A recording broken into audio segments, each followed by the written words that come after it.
It's really difficult to deny that anxiety is on the rise when you look at the statistics. But there's probably my favourite quote of all time is by Jiddu Krishnamurti, and it is no measure of health to be well adjusted to a profoundly sick society.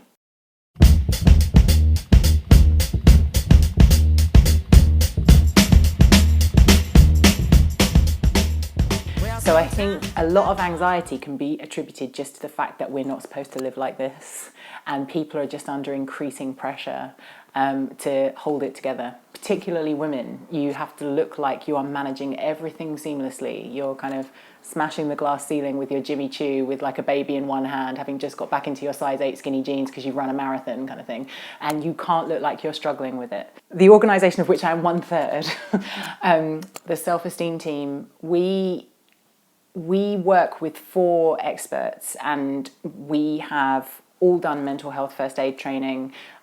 We've all researched extensively the things that we talk about. And I would therefore say that we are experts. We're not doctors, but we are experts in mental health. However, we also all have first-hand experience of mental illness. And I think it's really important that people understand both of those sides of us.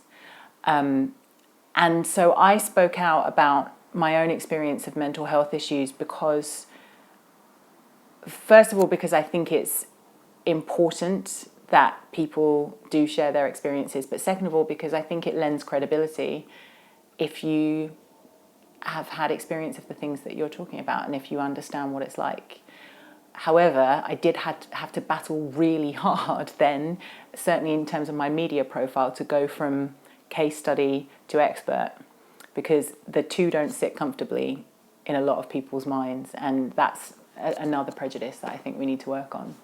Everybody has a stress bucket, and it's incrementally filled with things throughout your day. So you might have, I don't know, a difficult day at work, and that fills up your stress bucket, and then you get in and you have a row with your partner, and that will fill it up, and then something happens online, and that fills it up, and then the dishwasher breaks, and these are all normal, completely everyday struggles.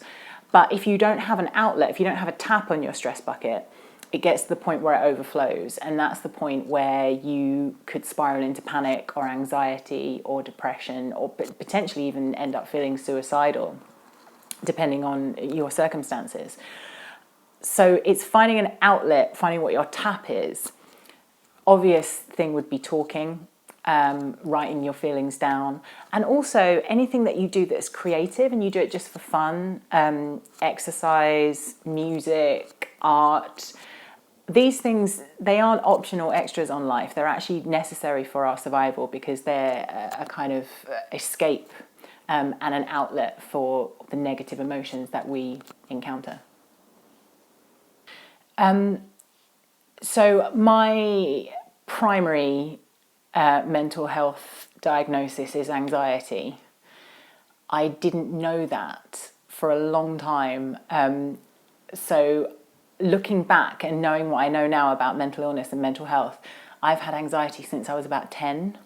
But because I didn't know what anxiety was and I didn't know what was normal, I didn't realise that. So it was when I went to university that my anxiety kind of bubbled over and it developed into an eating disorder. I am recovered from my eating disorder, but anxiety is still something that I have to manage.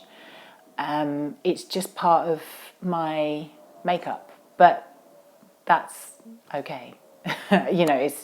There's nothing I can do about it. I have a little lump. He lives in my throat. I call him Nigel. He's named after Nigel Farage because he's an irrational little bastard. And sometimes Nigel is tiny and I barely notice him, and then other days he's huge and I can't breathe. But the days when I can't breathe are hugely outnumbered by the days where everything's fine. So it's just the same as having diabetes. You have to inject yourself with insulin every day. I have to learn mindfulness techniques and things that will stave me away from a panic attack. That's okay.